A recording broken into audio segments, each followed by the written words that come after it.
Here's your daily dose of the best videos you can find on the web. It's time to go around the net.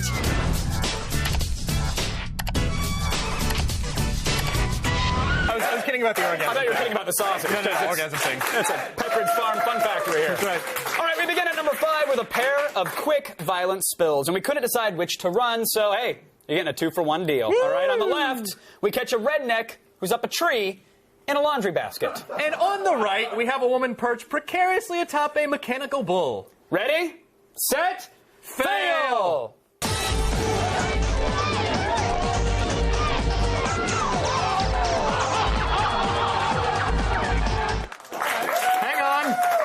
Please hold your enthusiasm. I enjoyed it, but I would like to savor it some more. Kevin and I are not proceeding until we see to number 4 until we see that same video one more time. Agreed.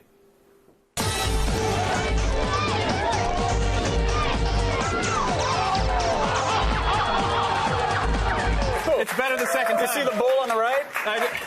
Listen, now, I just want to be clear. What? It is not because she's a large gal. It is simply funny when rednecks break their spines. Yippity, yippity! Yeah, so please, no fatty letters, y'all. No. Today's number 4 is an ATN First, a serious PSA warning for parents and kids alike about the dangers of sexual predators on the internet. What? Come on, we're not dangerous.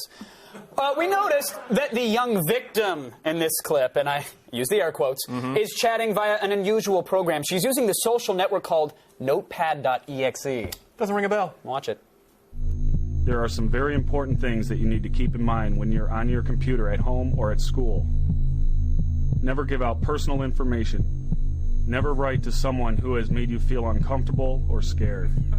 Tell your parents right away if you read or see anything on the internet that makes you feel uneasy. Remember, people online may not be who they say they are. Come on, and you know what? Clearly made by sexual predators because they always blame the victim. That's right, why I've been self-molesting for years. Yeah, it's not a crime after the first couple of times, right, buddy? I just attacked my own wiener. Did you just get in a man argument with your junk? Yes, I got in an argument with my own wiener. Well, I tell it what to do. Yeah. And then I just choke it. I thought you were going to say you kiss and make up, in which case 10 points on the flexibility and -5 on the honesty. That's what the yoga and Pilates are for. Men are always getting into arguments that turn physical, whether it's with their junk or with another person, hopefully. Jerk. Whatever. Today's number 3 is a textbook example of this. Bros use their fists. Southern gentlemen use gloves and pistol duels. Nerds do the following.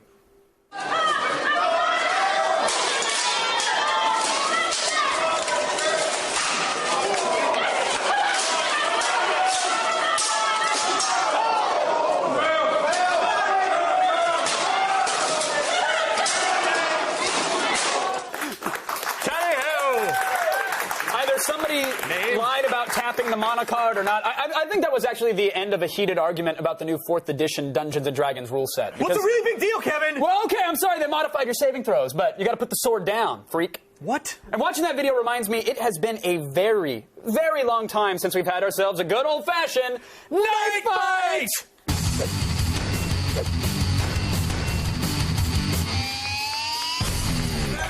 Welcome, ladies and gentlemen, to the Attack of the Show Arena for another exciting round of Knife Fight. Let's meet our competitors. In this corner, at 5 feet 8 inches tall, weighing 155 pounds, this is the pugilist from Pennsylvania, film director M. Night Shyamalan.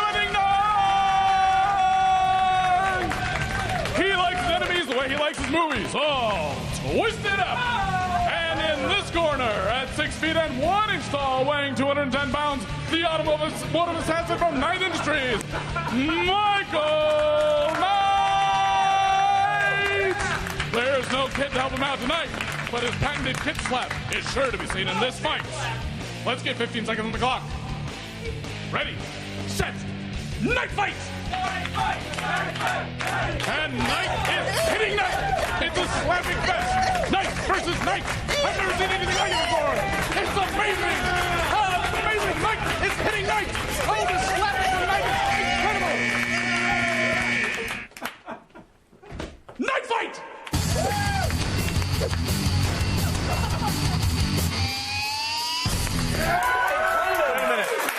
For a moment, it sounded like you were at a Japanese hostess bar with It the did a little whimpering bit. and the whining. And one of them seemed very breakable. By the way, who won? Nobody wins in a night fight. Except the audience. You're welcome. Today's number 2 around the net proves beyond a shadow of a doubt why God hates us. All right, let's assume for argument's sake that there is a God. Okay. Now let's assume for argument's sake that the people in the video are following the correct faith. I'm with you. Still on board this train? Mm-hmm. All God wants them to do is carry a statue from one end of the church to the other. And you'd think that they'd be able to handle that one small request, right? Actually, I don't. Okay.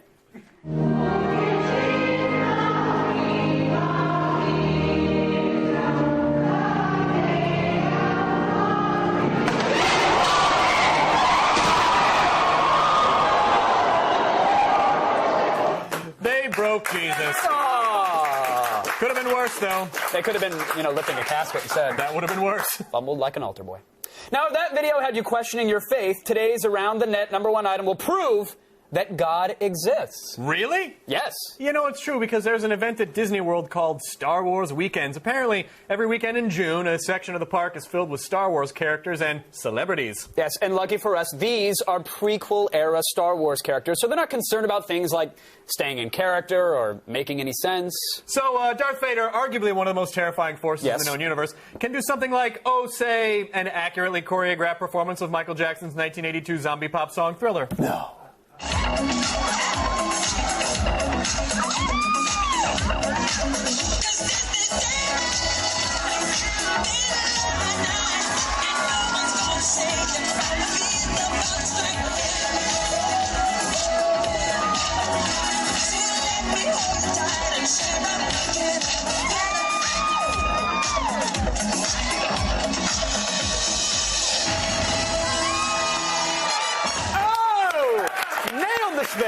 I love it when he throws out the force choke because some kid was just trying to eat Dippin' Dots. There are so many layers of nerd sentiment going on there. If we could get video of them practicing this in their parents' garage, that would be Around the Net #1 That for would be another amazing. day. But then what happens at the end? Does Darth Vader's cat eyes turn around to accurately represent the end of the video? I would love some bad-style gangland dance fights. That would have been more appropriate. Sadly, yes. Yes, it would have.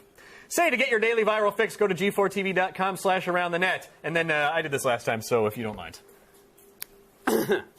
Don't forget to catch tonight's 10 o'clock show! Featuring ATN After Hours. Tonight you meet... Oh, I thought you wanted to see me get naked. I guess you want to see April Scott. She's a model, a college valedictorian, and a practicing thespian. Wow. Yeah, she also happens to be Daisy Duke in the prequel to the Dukes of Hazzard movie. You can see more of April's jugs of moonshine after hours. Woo! I'd sure like to have intercourse with her vagina.